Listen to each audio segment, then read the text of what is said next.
नमस्कार, भारत लाइव देख रहे हैं आप। अगर आपसे हम ये कहें कि एक बार फिर से बिहार की सियासत ने करवट लेना शुरू कर चुका है, तो आपको भी लगेगा कि रोज़ तो यही बातें होती हैं, इसमें नया क्या है।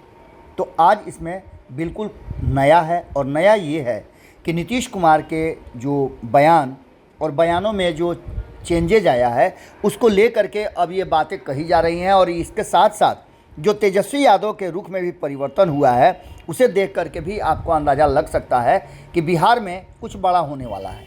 अब ये कुछ बड़ा क्या होगा, इस बात को आप भी अच्छी तरह से समझ रहे हैं। सरकार तो चल रही है और सरकार चलाने में नीतीश कुमार को कोई परेशानी नहीं हो रही है, लेकिन एक दबाव उनके ऊपर बना हुआ है कि तेजस्वी यादव को मुख्यमंत्री बनाने के लिए लालू प्रसाद सहित पूरा का पूरा राष्ट्रीय जनता दल उन पर हावी है। ऐसी स्थिति में नीतीश कुमार के लिए कभी भी सत्ता से बाहर होने का खतरा मंडरा रहा है, क्योंकि जैसे ही हाथ खींच लिया राष्ट्रीय जनता दल ने, सरकार चली जाएगी। लेकिन ऐसा अभी होता हुआ दिखाई नहीं दे रहा है, क्योंकि स्वार्थ दोनों तरफ है। नीतीश कुमार को कुर्सी चाहिए, तो वहीं राष्ट्रीय जनता दल को अब सत्ता तब तक चाहिए जब तक कि 2024 का चुनाव नहीं हो जाता है। दूसरी सबसे महत्वपूर्ण बात कि ये दावा किया जा रहा है कि ये गठबंधन जो बना है INDIA वो आगे चलेगा, लेकिन इसके साथ साथ जो तस्वीरें और जो मीडिया के सामने रंगीन बातें नज़र आ रही हैं, वो साफ बता रही हैं कि कहीं ना कहीं इसके पीछे ब्लैक एंड वाइट शेड जो है वो मजबूती के साथ पूरी तरह से इसे घेरता जा रहा है। आपको बता दें कि चाचा भतीजा की जोड़ी को लेकर के कई तरह की बातें कही जा रही है, और कहा यह जा रहा है कि नीतीश कुमार का मन एक बार फिर से बदलने लगा है। इसके पीछे कई तर्क और कई कारण दिए जा रहे हैं। एक तो तेजस्वी यादव पर चार्जशीट होना और समन जारी करना, इसके साथ साथ और कई बातें सामने आ रही हैं। मुख्यमंत्री नीतीश कुमार ने जैसे ही वुमेन रिजर्वेशन बिल पर अपना सहमति दिया और कहा कि इसे तो बहुत पहले लागू हो जाना चाहिए था, तो उस समय तेजस्वी यादव के चेहरे के भाव देखने लायक थे। ऐसा एक बार नहीं, कई बार हुआ है जब नीतीश कुमार ने लालू प्रसाद के सामने ही 2005 से पहले बिहार में किस तरह की सरकार थी, इन बातों को भी दोहराया है। मुख्यमंत्री नीतीश कुमार ने कहा कि इसे तो बहुत पहले ही लागू हो जाना चाहिए था, पता नहीं इतनी देर क्यों हो गई। साल 2024 का क्या होगा, इस बिल को लेकर के तुरंत लागू कर देना चाहिए था, इसमें दिक्कत क्या थी। उन्होंने कहा कि मैंने तो इसे बहुत पहले लागू कर दिया था।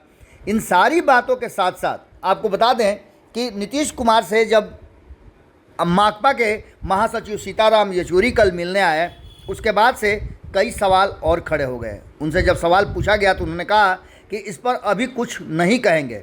सब जानते हैं कि विपक्षी दल नेताओं में कुछ मुद्दों को लेकर एकता बनी है, हम मिलते हैं, बातचीत करते हैं और कुछ फैसले भी लेते हैं, वे सब आपको समय समय पर पता चल जाएगा। यानी कि इस गठबंधन में अभी कुछ भी तय नहीं है। उसके बाद भोपाल की रैली तय हुई थी, जो अचानक से बदल गई, उसको कैंसिल कर दिया गया, उसको लेकर के भी कहीं ना कहीं ये बातें शुरू हो गई है। हैरानी की बात यह है कि जब सीताराम येचुरी से इस पूरे मामले पर INDIA अलायंस की भोपाल में प्रस्तावित रैली के रद्द होने के बारे में पूछा गया, तो वह एकदम बेखबर नज़र आए। उन्हें पता ही नहीं था कि क्या हुआ है। नीतीश के इस बदले अंदाज में और सीताराम येचुरी के इस बयान में कहीं ना कहीं एक बात तो साफ नज़र आ रही है कि सब कुछ बहुत ज़्यादा स्मूथ नहीं है। इतना ही नहीं, इसके अलावे लगातार ये चर्चा चल रही है कि मुख्यमंत्री नीतीश कुमार की प्रधानमंत्री नरेंद्र मोदी से मुलाकात, फ़ोटो सेशन, और इस फोटो सेशन के बाद उसका सोशल मीडिया पर बड़ी तेज़ी से वायरल होना इस बात की तरफ इशारा कर रहा है कि कहीं ना कहीं कुछ तो बात है जो पर्दे के पीछे है। अब इन सारी बातों को लेकर के एक जनसभा को संबोधित करते हुए बिहार में जब होम मिनिस्टर अमित शाह आए थे, तो उन्होंने भी नीतीश कुमार को लेकर के बहुत सारी बातें की, और ऐसा लगा कि उनके लिए उन्होंने दरवाज़ा खोल दिया है।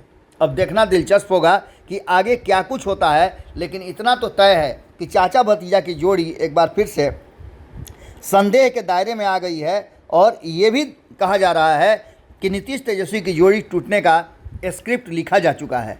इस बार प्लान पहले जैसा नहीं बल्कि एकदम चेंज होगा। क्या होगा हम पता लगाने की कोशिश कर रहे हैं। जैसे ही जानकारी मिलती है हम आपसे फिर जुड़ते हैं। बहुत बहुत धन्यवाद।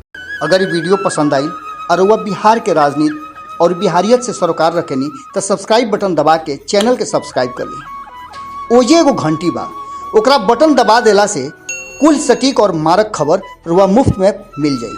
अगर रुआ पत्रकारिता के हमनी के नया प्रयोग में सहयोग कर चाहतानी तो ज्वाइन बटन दबा दी। पेटीएम नंबर नोट कर ली 9386816700। धन्यवाद।